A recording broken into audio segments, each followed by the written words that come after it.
You're bleeding out and you don't even know it. Every time you hesitate because of what they might think, you lose. Every time you shrink yourself to fit their comfort, you die a little. And the sickest part? They don't even care. You're destroying yourself for people who forgot about you 5 minutes after you left the room. Machiavelli didn't write The Prince to make friends. He wrote it because he understood a brutal truth. Power doesn't apologize, and neither should you. The world is a stage where the weak perform and the strong direct. You've been performing your entire life, smiling when you're angry, agreeing when you disagree, dimming your light so others feel comfortable in their darkness. That ends today. This isn't about becoming cruel. This is about becoming sovereign, untouchable, a force that doesn't bend to the wind of public opinion. Most people are prisoners in open cages, paralyzed by invisible chains called "what will they think?" But you're about to break free. I'm Plico, and if you're ready to become the architect of your own empire, comment "I bow to no one" right now. Let's dismantle the lies they sold you. Number 1. The illusion of acceptance. Here's what nobody tells you. The approval you're chasing is a mirage. You think if you're good enough, polite enough, successful enough, they'll finally accept you. They won't. Because acceptance is a moving target designed to keep you running forever. Machiavelli knew this. He watched men destroy themselves trying to please the crowd, only to be discarded the moment they stopped being useful. People don't respect softness, they exploit it. Every time you sacrifice your truth for their comfort, you're teaching them you're controllable. You're a puppet, and they're testing how far they can pull your strings. The moment you need their validation is the moment you hand them your power on a silver platter. The masses are fickle. Today's hero is tomorrow's villain. They celebrated Caesar, then they stabbed him. They'll do the same to you if you give them access to your core. Stop performing. Stop explaining. Stop justifying your existence to people who wouldn't defend yours if the tables turned. You want freedom? Stop caring if they clap. The lion doesn't lose sleep over the opinions of sheep. Comment, "I am ungovernable," if this is hitting different. Now let's go deeper. Number 2, the psychology of control. They've been conditioning you since birth. Family, society, schools, media, all of it designed to make you compliant, to make you fear stepping out of line. They don't want warriors, they want workers, predictable, manageable, afraid. And the weapon they use? Your desperate need to belong. That need is your leash, and they know exactly how to pull it. Dark psychology reveals a simple truth. Most people are controlled through emotional manipulation, not physical force. They don't need chains when shame works better. They don't need walls when guilt keeps you trapped. You've been programmed to feel anxiety at the thought of disappointing others. That anxiety isn't natural, it's installed. It's the operating system they uploaded into your mind. Machiavelli understood that the appearance of virtue matters more to the masses than actual virtue, so they created a game where you must constantly prove your worth, constantly seek validation, constantly perform goodness, and while you're busy performing, they're taking what's yours, your time, your energy, your potential, all sacrificed at the altar of "what will people think?" Here's the cold reality. Those who control their emotions control the room. Those who need nothing from others hold all the cards. When you stop reacting to their judgments, you become unpredictable. And unpredictability is power. They can't manipulate what they can't anticipate. You become a closed system, impenetrable, operating on your own code. The strongest position is indifference, not hatred. That still gives them power, not rebellion. That's still a reaction. True indifference. When their opinions affect you as much as the wind affects a mountain, you've won. You're no longer playing their game. You've transcended it entirely. You've become what they fear most, someone they cannot control. Most people will never reach this level because it requires something terrifying, standing alone. Humans are tribal creatures. The thought of social exile triggers primal fear, but that fear is outdated software. You're not going to be left in the wilderness to die. You're going to be free while they remain caged. Comment, "I fear no exile," if you feel this in your bones. Number 3, the death of your false self. You're not even living your life.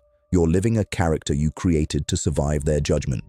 That personality you wear, it's a mask, a carefully constructed persona designed to minimize criticism and maximize acceptance. You've been method acting for so long you forgot who you actually are underneath. That forgetting is the real tragedy here. Every smile you fake, every opinion you swallow, every dream you abandon because it's too much, that's murder. You're killing your authentic self piece by piece, sacrificing it to the gods of social approval. And for what? So strangers can think slightly better thoughts about you, so people you don't even respect will nod approvingly. The math doesn't add up. Machiavelli said it's better to be feared than loved if you cannot be both. But here's the deeper cut. It's better to be yourself than liked if you cannot be both. Most people choose the performance. They choose the comfort of fitting in over the power of standing out, and they die without ever meeting themselves. Your false self is a prison guard. It monitors everything you say, everything you do, constantly asking, is this acceptable? It's exhausting. It's draining your life force. And the worst part, the people you're performing for aren't even watching that closely. They're too busy performing their own acts, worried about their own masks slipping. The moment you kill this false self is the moment you're born. Real birth is violent. It's painful. There's blood and screaming and fear. But on the other side is freedom. On the other side is power. When you stop editing yourself for their consumption, you reclaim the energy you've been hemorrhaging. Here's what happens when you drop the mask. Some people leave. Good. They weren't connecting with you anyway. They were connecting with your performance. The ones who stay, those are your people. But more importantly, you'll finally meet yourself. And that person you've been hiding, they're magnificent, they're dangerous, they're exactly who you need to be. Stop auditioning for a life you already own. Stop seeking permission to exist fully. The only approval you need is your own. Comment, I choose myself right now. Number 4, the weapon of judgment. Let me show you how judgment actually works. When someone criticizes you, they're revealing themselves, not exposing you. Their judgment is a mirror of their own insecurities, failures, and fears.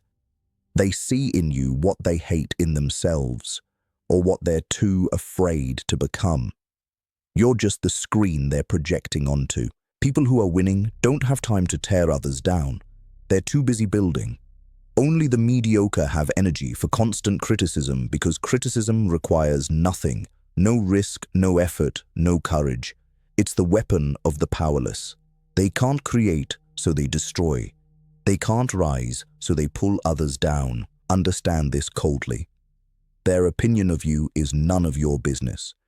It exists in their head, shaped by their wounds, their programming, their limitations.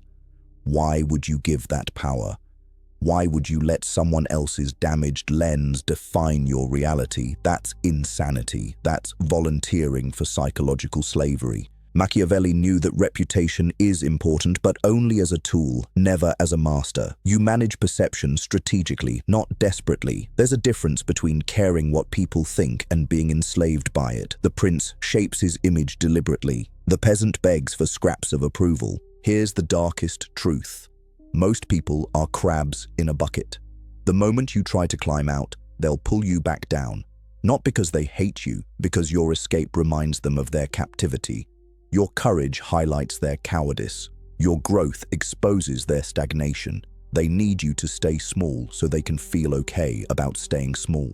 So when they judge you, when they mock you, when they question your path, celebrate it. You're doing something right. You're threatening their comfortable illusions. The price of greatness is the hatred of mediocrities. If everyone approves of you, you're playing too safe. You're still in the bucket. Let them talk. Let them judge.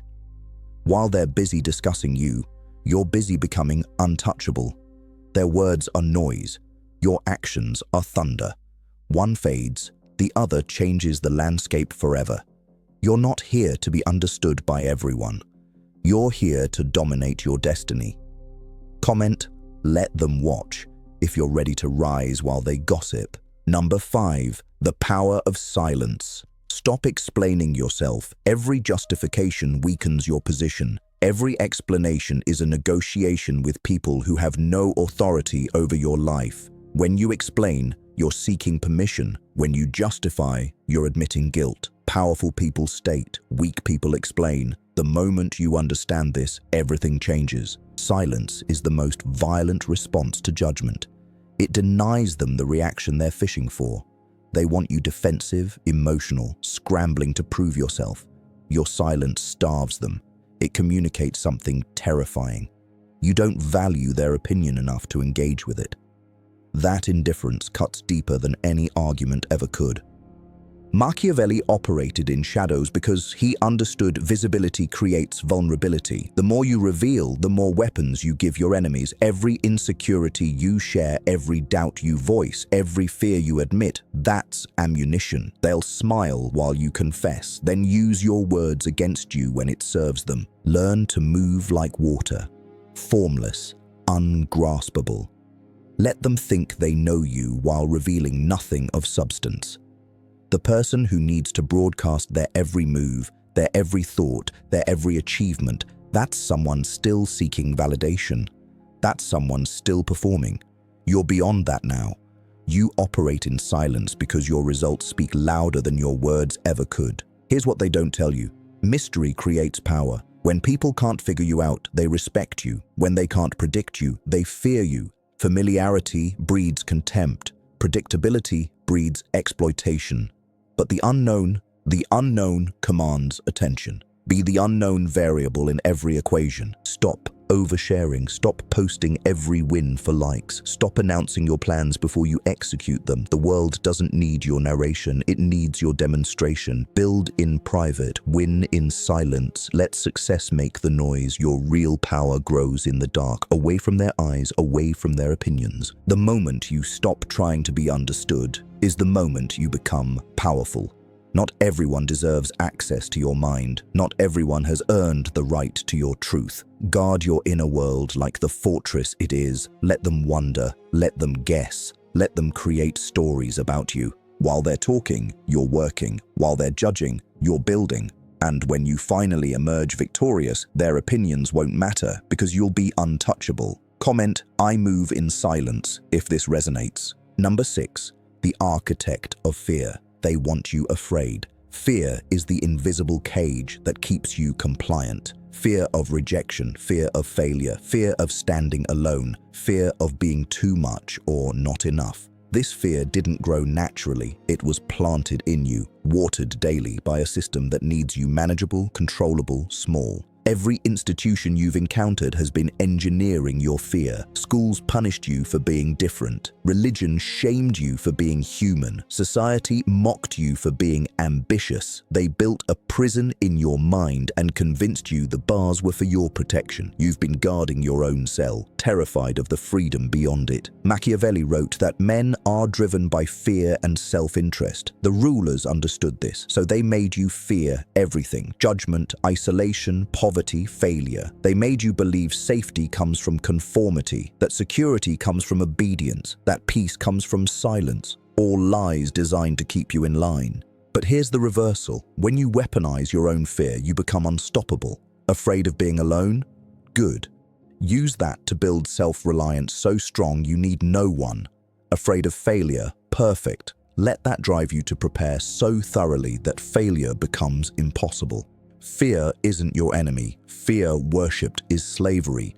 Fear harnessed is fuel. The people controlling you aren't fearless. They're just better at hiding their terror. They're afraid you'll wake up. Afraid you'll realize you don't need their approval. Afraid you'll discover your own power and stop playing their game. Your awakening is their nightmare. That's why they keep you sedated with comfort, distracted with entertainment, paralyzed with anxiety. Stop running from fear. Turn around and face it. Stare into its eyes until you see the truth. Most of what you fear is fiction.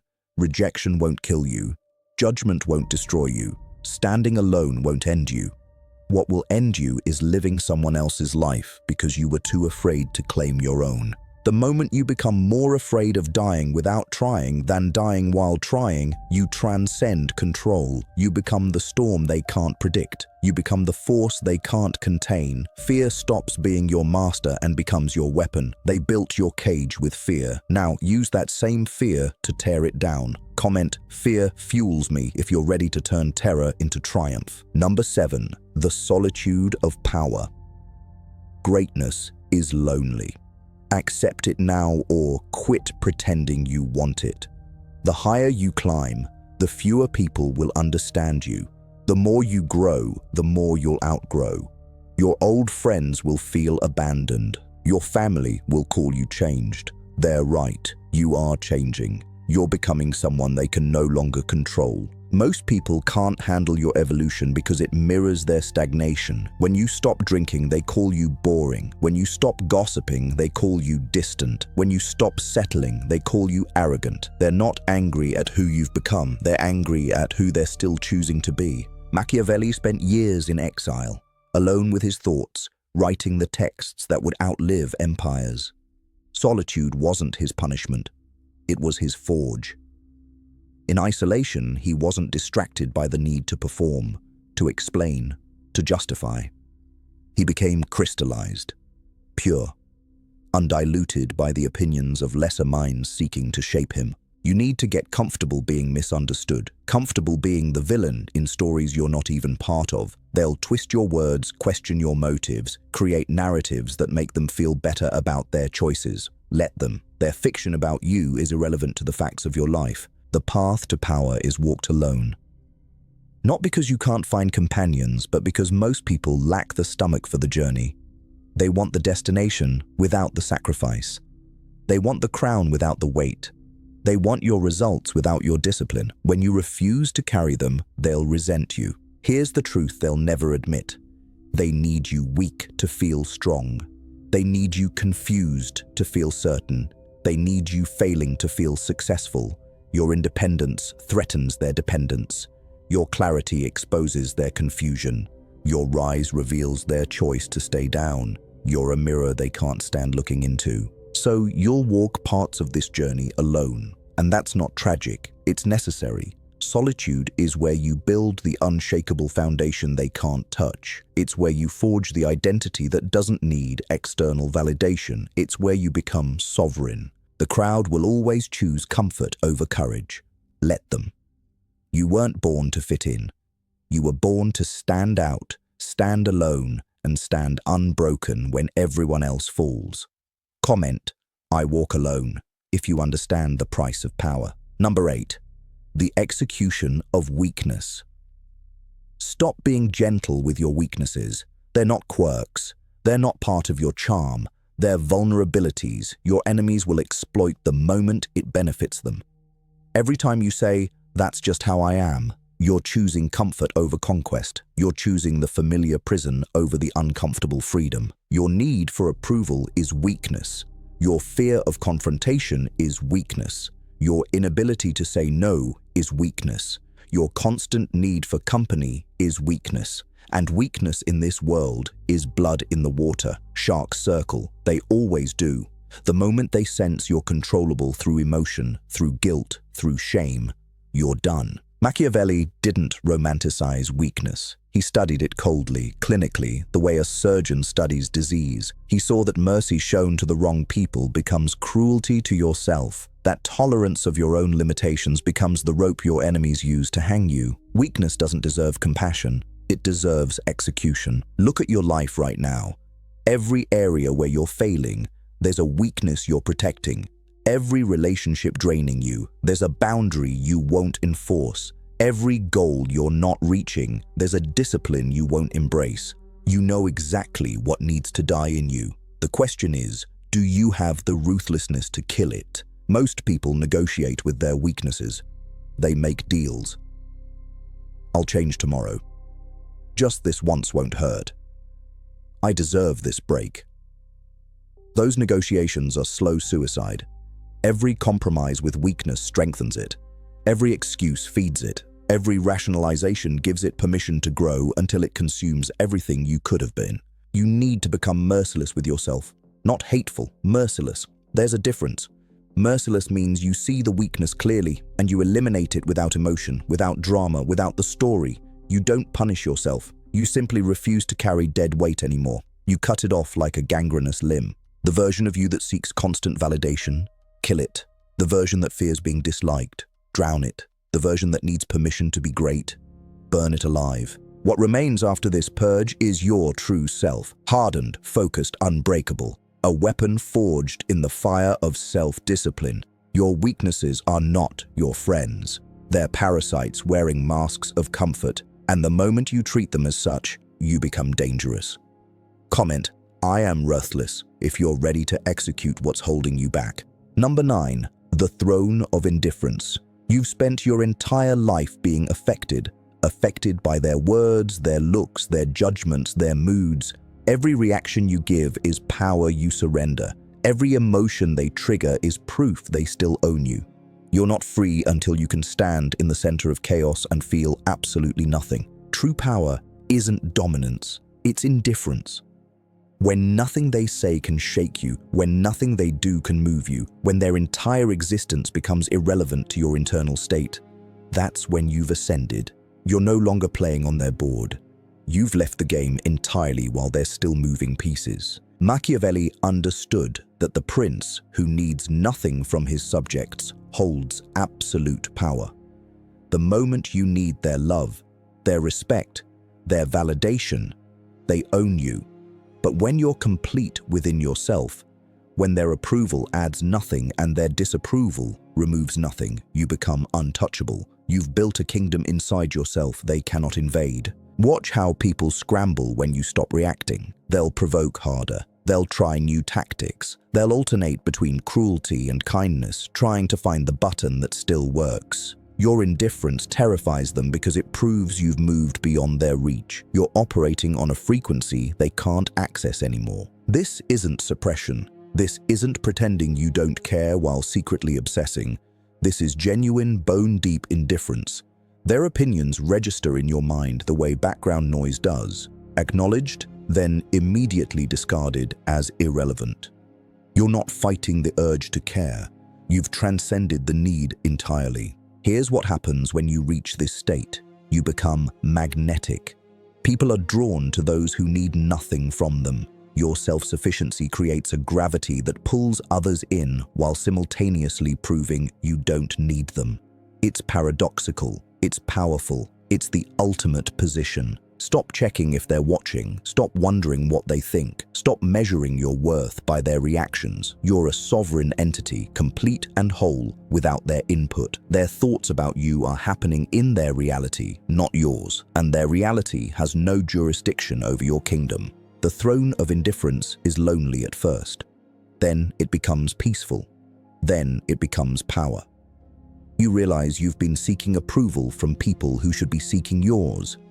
The hierarchy inverts. You stop looking up and realize everyone else is looking up at you. Comment, their opinions die here if you've claimed your throne. Number 10, the final transformation. You're different now, you can feel it. Something inside you has calcified into something harder, colder, unbreakable. The person who started this video is dead. Good. They needed to die. They were weak, seeking, begging for scraps of validation from people who couldn't even validate themselves. That version of you was never going to make it. What stands in their place is something the world isn't ready for. Someone who moves through life untouched by judgment, unmoved by criticism, unshaken by rejection. You've become the thing Machiavelli wrote about. The prince who understands that power flows to those who need nothing, fear nothing, and apologize for nothing. This is your rebirth, and rebirth is violent. You've killed the parts of yourself that were designed to make others comfortable. You've burned the bridges to people who only loved your servitude.